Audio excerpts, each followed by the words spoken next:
풀스윙 같은 경우에는 저희가 정확도가 먼저일까요? 아니면 거리가 먼저일까요? 당연히 어느 정도 거리를 만들어내야 되기 때문에 풀스윙 같은 상황에서는 짧은 팔 스윙보다는 긴 팔 스윙이 조금 더 유리하겠죠. 그래서 긴 팔 스윙을 자꾸 하려고 노력을 하셔야 돼요. 백스윙에서 조금 더 이렇게 넓혀준다고 이런 느낌으로 회전을 동반하면서 이렇게 해주셔야 되고요. 그렇기 때문에 다들 왼팔을 펴라. 백스윙에서 왼팔을 펴야 된다.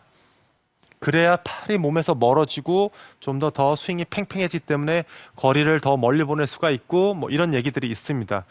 결국은 짧은 팔로 스윙하지 말고 긴 팔 스윙이라고 할 수가 있겠죠. 근데 아마추어 골퍼분들 중에서 좀 스윙을 세게 크게 하시려다 보면은 자꾸만 이렇게 팔이 이렇게 넘어가면서 접히고 몸에 가깝게 되겠죠. 이렇게 되면 이게 짧은 팔 스윙이라 보셔도 돼요. 그래서 반대로 좀 더 넓힌다는 느낌으로서 긴 팔을 펼쳐놓는다는 느낌으로 스윙을 해주시면 훨씬 더 아크가 넓어지고 좀 더 스윙이 좋아 보일 수도 있겠죠. 뭐 결과는 당연히 더 좋겠죠. 그래서 백스윙을 올릴 때 팔을 좀 더 펼쳐놓고 대신에 이 팔이 더 멀리 가려면 몸통의 회전이 동반이 돼야 됩니다. 제가 올해 한 해 동안 라이브 레슨 70에서 레슨을 가장 많이 했던 내용이 회전이에요. 회전. 회전이 없이는 그만큼 꼬임이 만들어지지가 않고 또 그만큼 긴 팔 스윙을 하는데 방해가 되는 거죠. 예를 들어서 왼팔만 제가 최대한 많이 뻗는다고 해봤자 그래봤자 제 팔은 이 정도 위치에밖에 없습니다. 이렇게 있으면은 글쎄 이게 긴 팔일까요? 저는 있는 이껏 팔을 다 뻗고 최대한 길게 뼈려고 했지만 실제로는 굉장히 짧은 팔 스윙이 되는 거고요. 그렇지만은 만약에 이 상태에서 제가 몸통만 쭉 해서 조금만 더 회전을 해주잖아요. 그럼 얘기는 달라집니다. 또 옆에서 한번 좀 잡아주시면은 지금 제가 이렇게 스윙을 올렸잖아요. 이렇게 올리면 어떻게 해요? 비좁죠? 비좁습니다.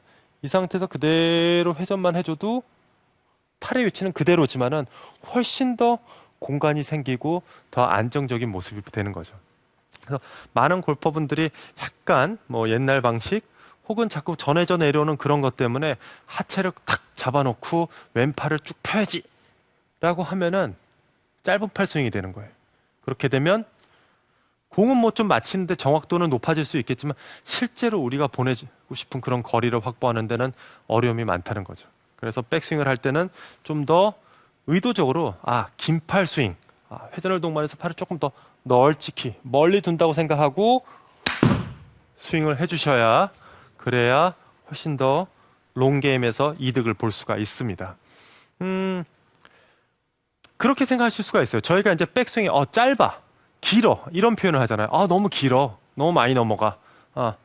그러면은 이게 긴 스윙이고 이게 짧으니까 이게 짧은 팔 스윙이 아닐까라고 생각하실 수 있겠지만 실제로 긴 팔 스윙은 팔이 몸에서 좀 많이 멀어지는 스윙이 더 긴 팔 스윙이라고 보면 돼요. 덜 갔더라도 먼 게 긴 팔 스윙이고요. 많이 넘어가더라도 길어도 그렇죠. 많이 넘어가도 이렇게 되면은 짧은 팔 스윙이 되는 겁니다. 이제 아마추어 골퍼분들이 프로 선수들 스윙을 가지고 얘기할 때, 야, 프로들은 스윙을 반밖에 안 들었는데 갈 건 다 가. 이런 얘기를 하잖아요. 백스윙을 요만큼밖에 들었지 않았는데 갈 건 다 가. 그럼 이게 과연 하프 스윙, 뭐 쓰리쿼터 스윙일까요? 아니요, 이게 어떻게 보면 풀 스윙입니다. 이게 최대한 팔이 멀리 있고 긴 팔을 쓰고 있기 때문에 긴 팔 스윙이라고 보면 거의 이게 채가 넘어가지 않아도 풀 스윙이라고 볼 수가 있는 거고요. 그리고 가장 중요한 것 중에 하나는 역시 회전이죠. 제가 회전을 하지 않고 이렇게 되면 이건 풀 스윙일까요? 아니면은 회전은 풀로 다 간 상태에서 팔을 요만큼 들었다고 해서 이게 하프 스윙일까요?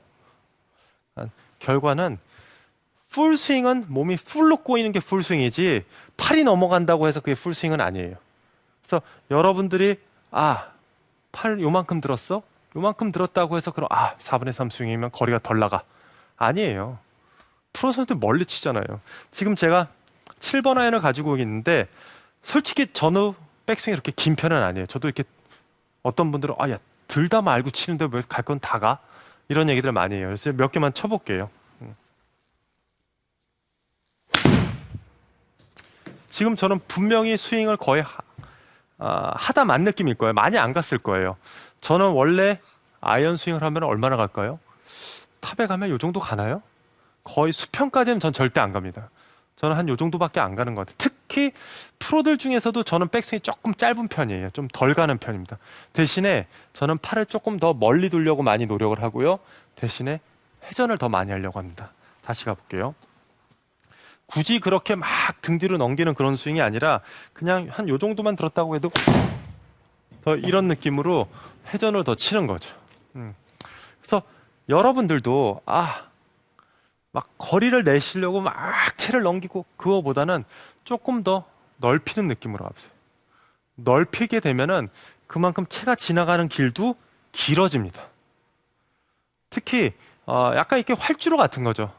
비행기가 가속을 받아서 하늘로 이렇게 이륙을 하려면은 그 활주로의 길이가 어느 정도 길어야 된다는 거죠. 이 짧은 활주로에서는 그만큼 가속을 내기가 어려워요. 팔로 이렇게 들어서 떨어뜨렸다 또 바로 걷어 올리게 되면 스윙의 모양이 어떻게 될까요? 가파르게 되잖아요. 이렇게 떨어지고 다시 올라가고 하다 보면은 이 채가 공에서 지나가는 이 구간이 굉장히 짧아집니다. 그러면 그럴수록 가속을 붙여주기가 어렵죠. 반대로 긴 팔 스윙을 하게 되면 그만큼 채가 공을 지나서 타겟 쪽으로 가는 그 구간이 길어지기 때문에 가속을 충분히 붙일 수가 있어요. 그래서 여러분들이 자꾸 제자리에서 하체 잡고 그러고 이런 짧은 팔 스윙을 하는 게 아니라 회전을 동반한 넓은 긴 팔 스윙을 하고 다시 반대로 긴 팔 피니시를 해주신다면은 그렇게 세게 쳐 보이지도 않는데도 불구하고 많은 거리를 확보할 수가 있습니다.